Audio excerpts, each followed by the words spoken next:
Here I have OPPO A77s, and today I'm going to show you how to perform factory reset operation on this device.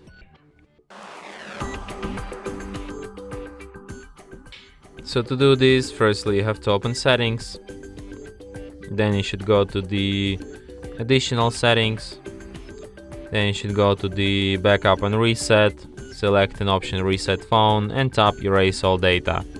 Then tap erase data and then once again, and after that your device will be restarted in about a minute or so. And that's it. Thanks for watching. If you find this tutorial useful, don't forget to hit that like button and subscribe to our channel.